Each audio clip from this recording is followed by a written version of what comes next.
Okay. All right. Welcome everybody. Um, can you hear me, Don? Just making I sure. can hear you. Can you hear Okay. me? I can hear you just fine. So welcome to our monthly public live. We do this the first Wednesday of the month, and today is October 1st. So thrilled to be here with everybody. We've already got a bunch of people in the comments that are sounding off. A bunch of people saying "Go Reds." Don, did the Reds play tonight? Or I know they lost. They do yesterday. play tonight. Yeah, in about 8 minutes will be the first pitch. Yeah. Well, yeah, they lost last night. Hunter Green did not have a good performance, but I have a feeling that they will win tonight. The Dodgers manager Dave Roberts has a tendency to overmanage in situations like this, so I think the Reds should jump on that. I think they're starting Zach Littell, which surprised a lot of people. They were asking them why start him, but what you do when you start him is you have the Dodgers load their lineup with left-handed hitters, and then you bring in Nick Lodolo, the left-hander. So I think Terry Francona will do something like that. Yeah. All right. Let's start off with our friend Jacob Fix. He said, "Good evening. So excited for a live. Feels like it's been ages. We were live a week ago Sunday for the members. We recorded an episode. I'm sorry you couldn't make it. That was kind of fun to do. But for the members, we did our Halloween Haunt, like initial reactions video. We did that live in front of a live studio audience for the first time. But hey, Jacob, glad that you're able to make it tonight. And I haven't seen you at Haunt yet, so I want to hear your thoughts on that. I will be there most likely tomorrow night. If anyone's going, just let me know. Would love to meet up with everybody and just see how you're enjoying the event. Yeah. Theme Park Art by Alan said, "Hi all." So I want you to right now open up another browser. Don't close this one. Go onto Facebook and look up Theme Park Art by Alan. And he sells his pieces. They're Kings Island, like I guess they're watercolors or something, but they're fantastic. Has a calendar and everything. So make sure you head over there and check him out. Josh Bauer is heading to the park tomorrow as well. So hopefully we'll see you there. Brian Hauser, thanks for being a member. Either of you going on Sunday? I will not be going on Sunday, I don't think. I will be at Paycor Stadium for the Bengals-Lions game. So, yeah, by the time I get out of there, there's only like 2 hours left of haunt on a Sunday night, so I will not be there. Jerry Elsesser, I'm going to take it. Sorry, shot in the dark, Jerry. Heading to Cedar Point tomorrow morning for a few days. Man. Enjoy your trip.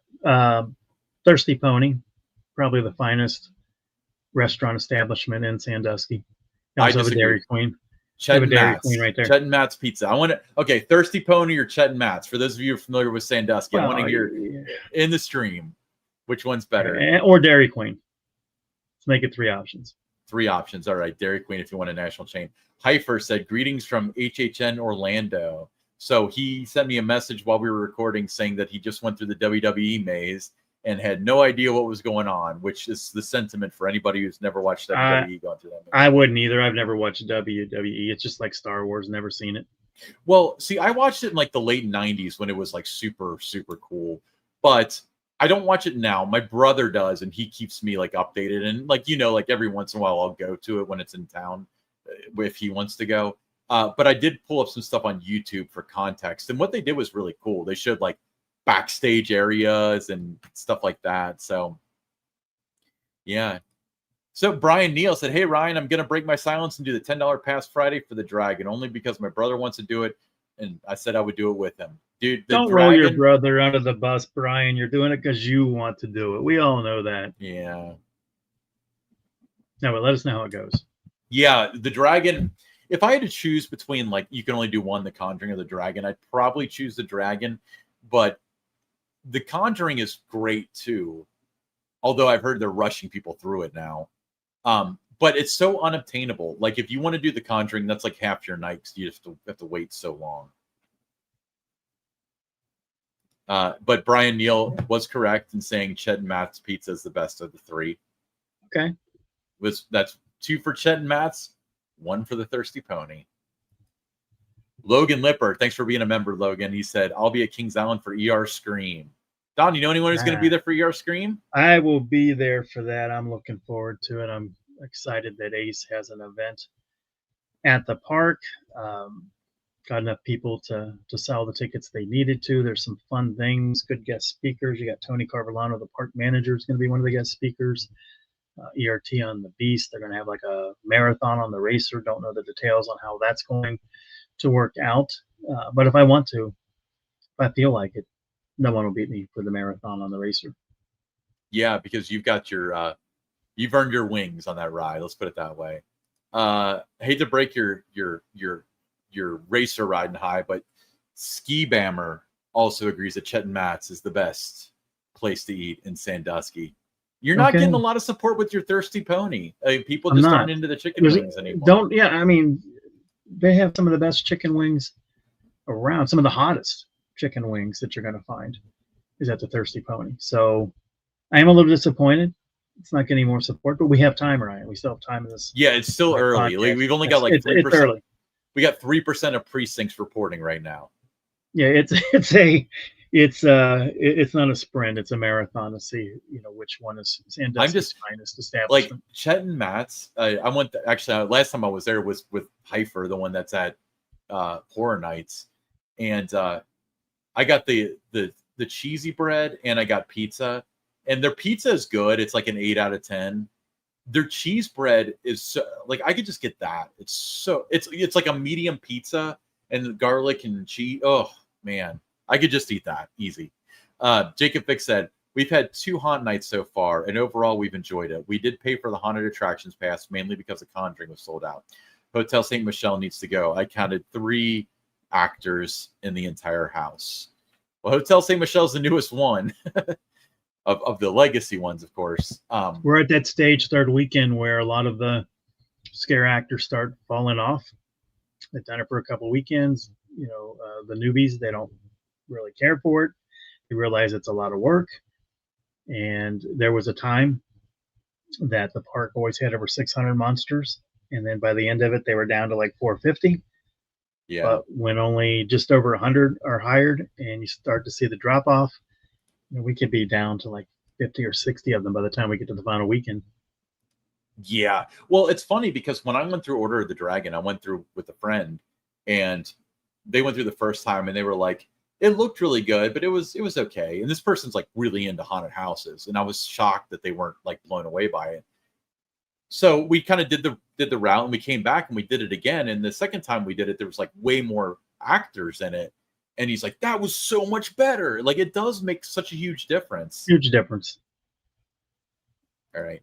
Brian Hauser said, what's your guys' take on the stuff happening with Stardust Racers? Are you caught up with that, Don? I am caught up with it, and I would prefer not to comment on it. I think the one thing that happens in situations like this is nobody says a word or anything about it, and then something happens, and now others come out of the woodwork, claiming they got hurt on it and all that too, and all that. So I don't like seeing all that. I feel for the people at Epic Universe. I've been in situations where there's some adversity in that you have to deal with. So my thoughts and everything are with the team at Epic Universe, but also the family, of the individual that did pass on the ride. So, for the most part, though, I'll keep my thoughts to myself on that. Yeah, and I'm not going to speculate on what happened or anything. I'm sure everybody has their theories, but what I do hope is that Universal already claimed to their team members in a public letter that they believe the ride operated properly and there was like nothing flew off the ride or anything like that. So I hope they find out quickly what exactly happened and make the determination if something needs to change or not, so they can get that ride open. Because it's not like Kings Island where it's like, if something, God forbid, would happen on the racer, they shut it down for 3 weeks investigating. I mean, that's bad enough. But for something like this, where somebody might be flying in from Australia or whatever, like you need it's the signature, signature attraction there and that, and just named, best new ride golden ticket. So I'm sure it'll be in the news for the next few weeks, and we'll learn more. All right. SVT Cobra said, I've been to haunt every night so far. Lines for Conjuring have been the longest each night. It seems to be a hit. There's another reason why those lines are long too, though. Yeah, they don't put a lot of people through with the throughput. So I think it's not. I mean, it's the longest lines you're going to see at haunt in terms of how long you wait, but it just doesn't have the capacity of throughput that other mazes are able to do. So it's going to be. It doesn't take as many people to make it. It's kind of like riding in Vertigo. It doesn't take a lot of people for that to be a long wait. It does not. And my real question is, how much money can they really make off of that? Because if they can only put through a few hundred people per night, and I meant to bring this up when we recorded too, Don. So I guess this is kind of a treat to people watching. But so Order of the Dragon, the budget for that is, and I'm not an expert in this, but it's clearly substantially higher than it is for anything they've ever done with any of the other mazes. So the conundrum they're in is they have to sell, like, how many of these $10 passes do they have to sell to break even, let alone make money? And on top of that, it's not like like they built Orion for $30 million and, they can amortize that over 5 years or whatever. They can't do that with these haunted houses. They have to keep them fresh. So they're going to have to redo them, so you're only going to, if you're going to charge for these things, you're only going to get 3 or so years out of them. So I just wonder if it's a losing proposition if you're spending well into the 6 figures and you're only charging $10 for the mazes. And that's what makes me wonder if they're actually gonna, redo Killmart and Slaughterhouse and stuff like that with Plague Productions and have like a huge thing, or if it's going to be a situation where it's like, we're going to do new mazes that are next level, but we're going to do them ourselves. And then it's not. I think what they're finding though is those that do try it and they pay the $10 one night, and there's somebody that comes to haunt a lot, they're not going to pay it a second or third time. So I think they're finding that out too. And as we get deeper into haunt, those that are going to go have already gone. So that last weekend, if you think the wait times are minimal now, wait till you get to that weekend. I was wondering that too, and I wanted to bring that by. I'm glad we're doing this live, Don, because I have so many thoughts that I think I'm going to bring this up to Don on the show, and then we just like the flow messes it up. I was thinking there's going to be some sort of offset with, I'd say, every weekend after Columbus Day, where it's going to be everybody who wants to do the mazes has already done them versus a lot more people at the park. And I wonder what's going to win. Like, do you think the lines are going to be like a little bit longer than they are now, which is they're kind of minimal now? Or do you think that there's going to be enough people at the park that you'll actually see respectable lines? Well, I think you will at Columbus Day. I think, that Saturday always has a lot of people in the park, and we're talking 50, 60,000 people in the past. So just because the lines for the rides are going to be really long, the people are going to want to find something to do. So they will end up by default buying the haunt passes. Well, and it's a sheer number of people, and just because there are more people, there's going to be more people that are daily ticket people that maybe haven't visited in a couple years. So don't overreact to that night and say, oh, it's a success, everyone's doing it. It's just because there's so many people in there that's the one thing that they're going to be able to do, because they are going to have those 90-minute plus waits for rides like the Beast, Orion, Diamondback. They always do on that Saturday. So the real, well, okay, there's some things, like you and I were discussing this over text when I was at the park on like Friday, I guess, where the ride lines, because you were saying like, oh, I heard the Beast is 60 minutes, and that's what it was posted at. But it was like 10 o'clock and the racer had an empty queue. And it's like, I wasn't over by the Beast, but that doesn't sound right. Like, it doesn't correlate with the math ain't mathin'. And the haunted mazes. I wonder if attendance is like really taking a hit because of this maze. It's not as good as it had been. I do know that.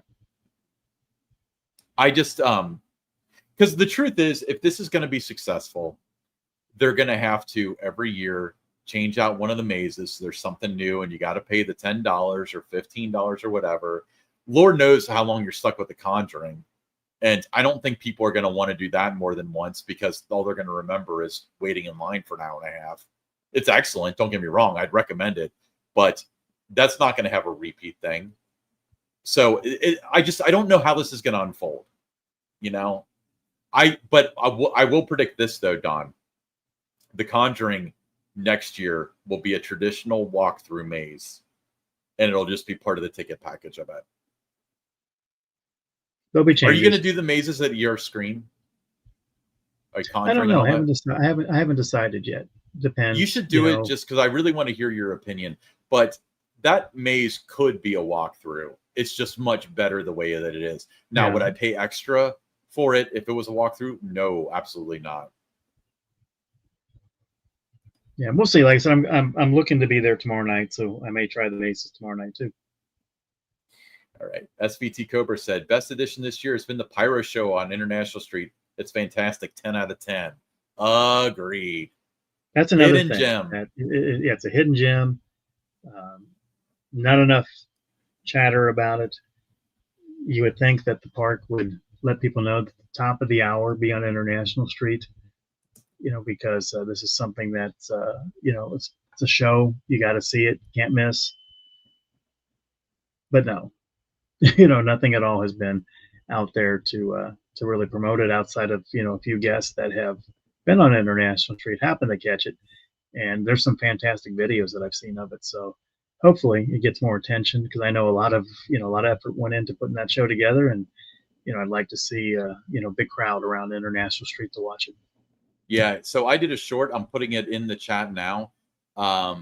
If you guys could, find it in your heart to share that with as many people as possible. For one, it does help us out, of course, but also there's a lot of people that put a lot of work into that, and they feel like nobody knows about it, and nobody does know about it.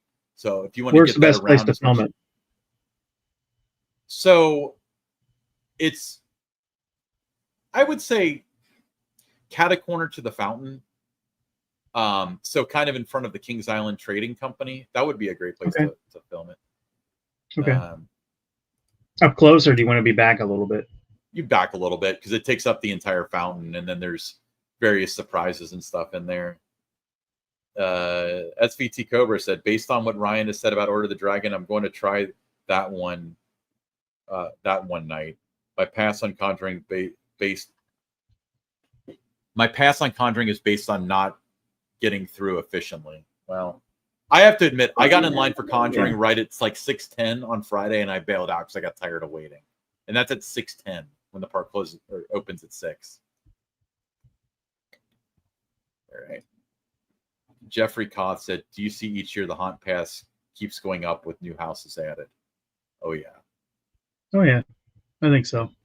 The price is going to go up. I don't think houses will be added. I think houses will be refurbished.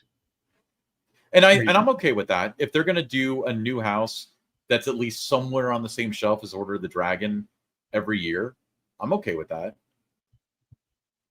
Yeah, somebody noted the other day, I saw somebody posted a park map like 2010 or 11, and they noted, look at Haunt back then, there were 12 mazes and the scare zones, and and now we've got what, 5 or 6? Yeah.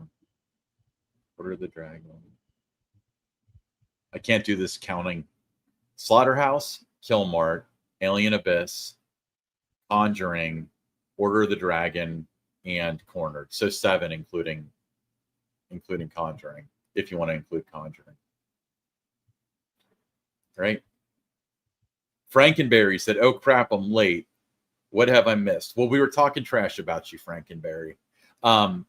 So I did not give him a shout out in the video, so I'm going to do it now. But there is something cool in Friday's video, and Mr. Frankenberry supplied the music for it once again. So he's uber talented, and the arrangement that I've had with him recently is I'm like, hey, this is my idea. This is how long it needs to be. Or in this case, I had something already compiled, and I sent it to him, and I was like, can you come up with something? And he whips it up in about a day or even a couple hours sometimes. So he's really helped push Tower Topics to the next level. So we really appreciate you, Mr. Frankenberry.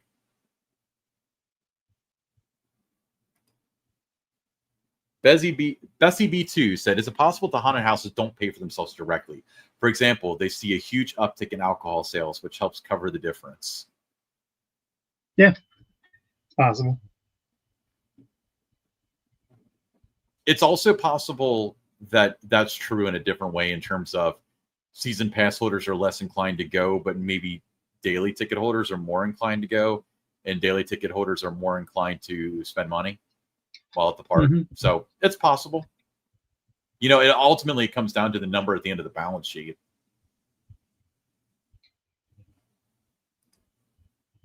SVT Cobra said, how's KI feeling about the episodes on Haunt? As a guest, I appreciate the information. Attendance has been much lighter overall at Haunt this year compared to past years. Internally, I'm sure the answer is no. It's bad. It doesn't matter what we do. I think there's going to be a lot of negative sentiment because it's us doing the episodes. So they're not fans of it. It's something they don't have any control of. So I think that's also a problem, that they don't control the content that we do. So, what we've heard, people have shared is just that, they don't like it. Well, we've heard everything. There's a spectrum though. There's all the way from they don't like it to they really don't like it. So everybody. Yeah, we've had a couple though. Yeah, there's been a couple about they really don't like it. The one where we called out how much it costs to visit the park on a Saturday night if you didn't have a season pass. If you're a family of 4, that cost was upwards, $650 or more. That one certainly was not something that they were excited about, but it was the reality of the situation. You do the math, that's what it cost. FYE Coaster said, just saying hi. I hung out with him quite a bit the last 2 weekends at Haunt. We didn't do the Conjuring together. We met up after that, but he was featured in our Haunt reaction video that we recorded live. Logan Lipper said Reds are up 2-0. That's good. I think they win tonight. All right, let me try that again. Logan Lipper said the Reds are up 2-0.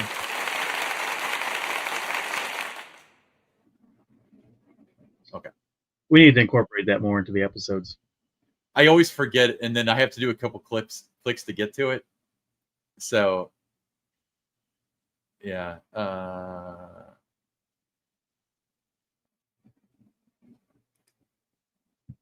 Two Wire Nut said, I've got a question for Don. Why does my home state's best park doesn't have Christmas winter event, even though the original name and location is about St. Nick? It's talking about Holiday World.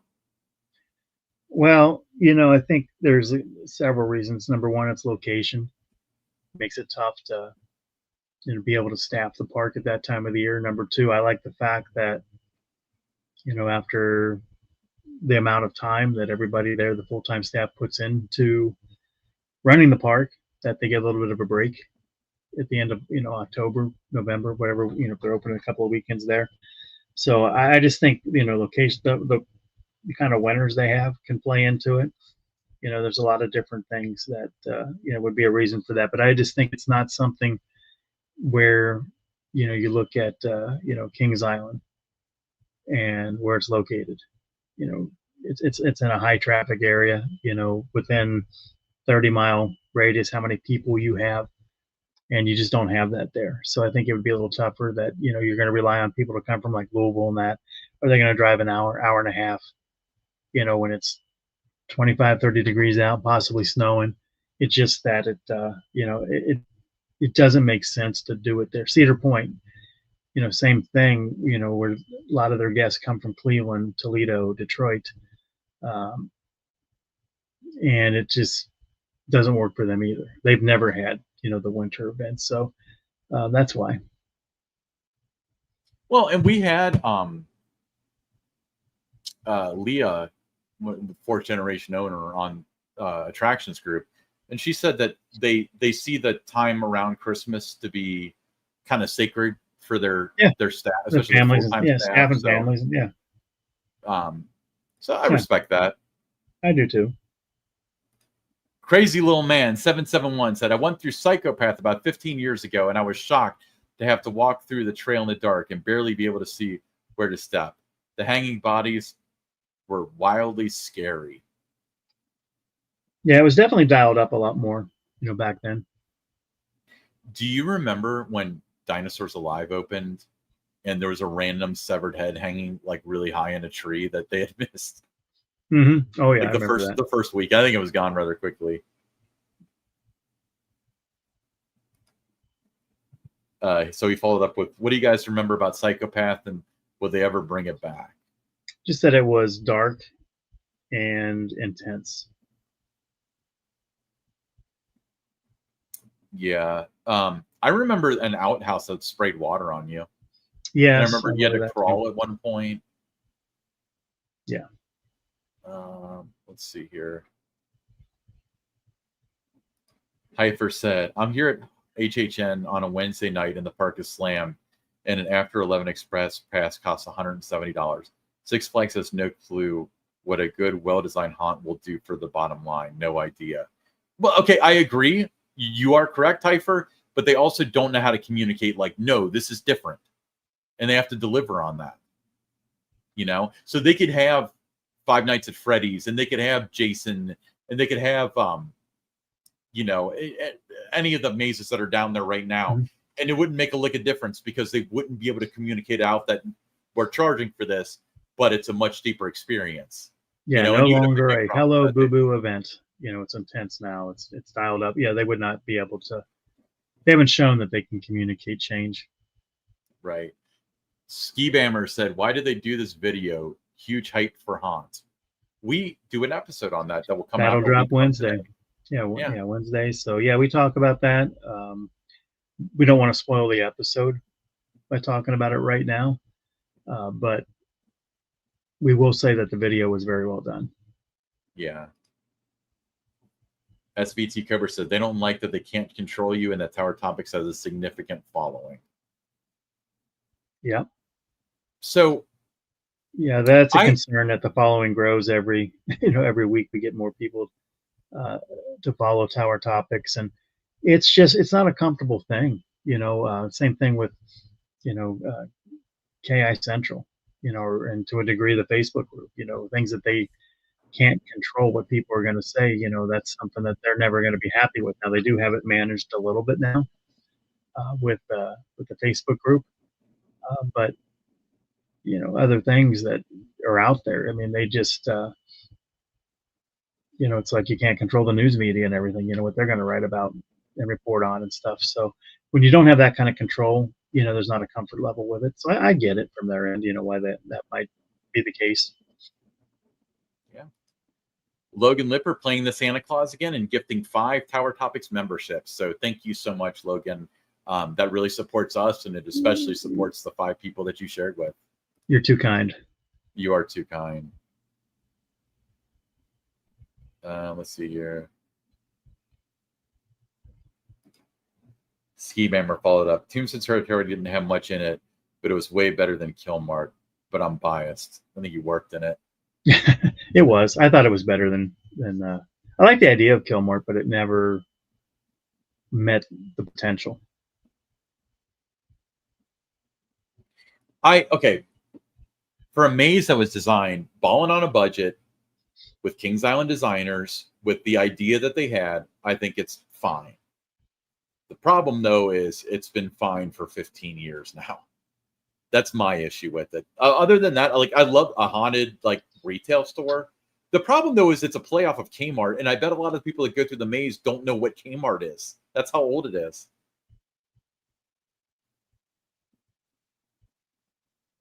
All right. Jeffrey Koss said, my favorite moment was working Urgent Scare during its opening year in the second year. I missed the riots. That was good. Maze. I got to work really with good. Robert Weedle, the Zoo Santa. Yeah, Urgent Scare was good. I mean, it had some intense moments in that with it, well themed, good backstory. There was a lot to like about that one. Thomas Stone said, why do we complain about the lack of fog? Every time I go, it's suffocating. It varies, depending on the wind, how warm it is, how cold it is, whether it's going to hang and stuff. Mm-hmm. So, you're never going to have any consistency with it when you're located in Mason, Ohio. You know what's weird, though? The opening night of Haunt always has really low fog. And then we're always like, oh, they budget cut the fog. And then they bring it back to the nth degree the next night. It's every year. Every year. Let's see here. Josh Bauer said, am I in the minority for never having gone through any of the haunted houses or mazes? I've only done the coasters. No, it's not. And I think that's if you're a coaster fan, a ride fan, even if you're a foodie fan, I mean, it's perfectly fine to go to a haunt night and not do any of the mazes and just enjoy those night rides. I mean, those are kind of at a premium because it's still, even in the summer, it doesn't get dark until 9:20 or something like that. Most nights 9:30, so not a lot of opportunity to do that. So when you can get, especially now that we're in the middle, or soon to be in the middle of October, and those last 2 or 3 weekends, and you can start getting night rides, around 7:45 range, and you got 3 or 4 hours of it. That's a rare opportunity. You got to take advantage of that. Yeah. All right.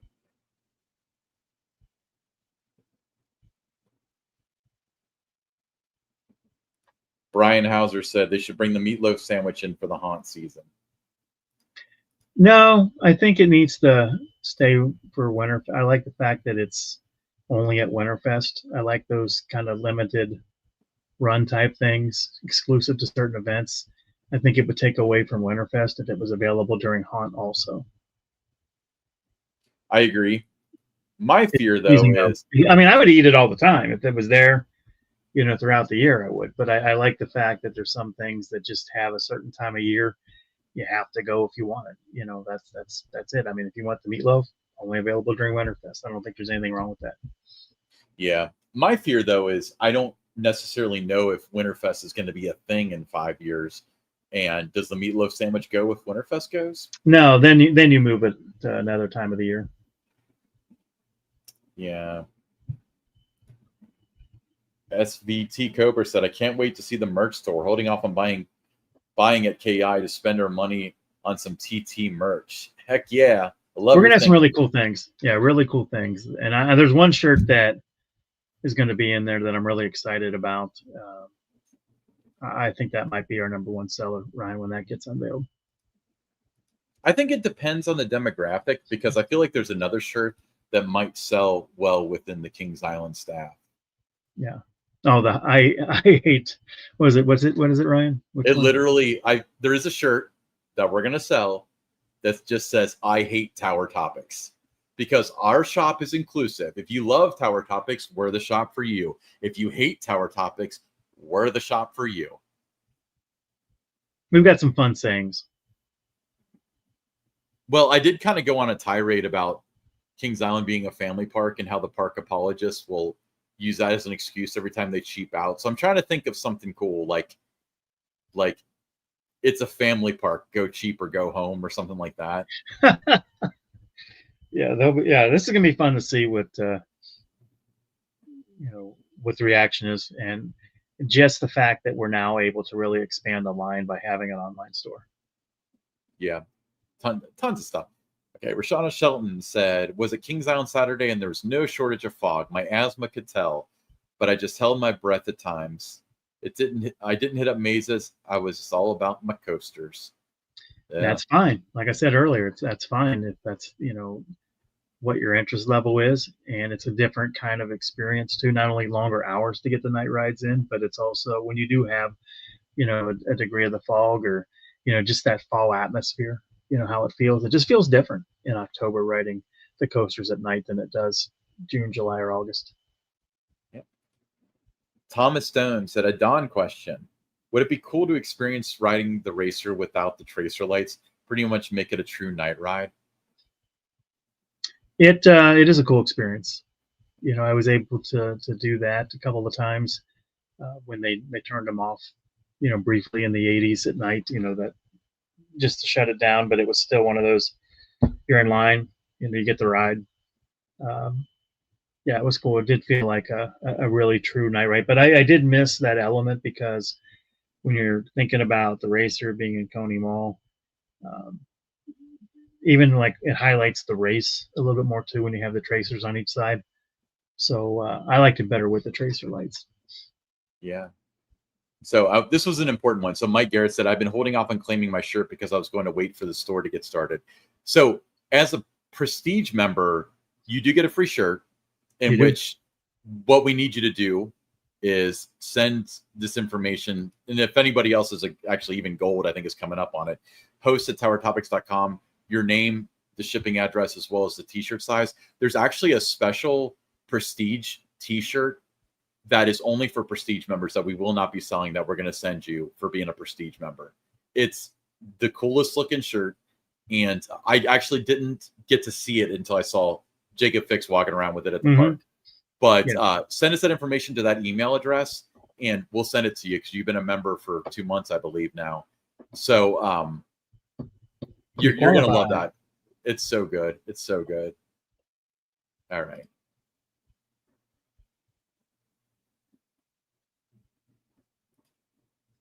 SVT Cobra said, you guys are genius level. Chess playing bosses with that shirt. I know someone who will want to buy it. They're not a good friend then. Dude, what would you do, Don, if you're walking around the park and you see somebody actually wearing a I Hate Tower Topics t-shirt? I mean, I just respect that they're being honest, and that they purchased it, you have to respect that.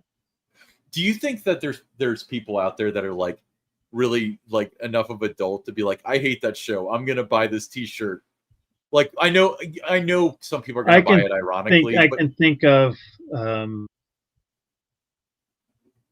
6 people that I know would love to have that shirt. They just they would pay us for the shirt. They just wouldn't want to pay for the shirt, but they would love to have the shirt. Yeah.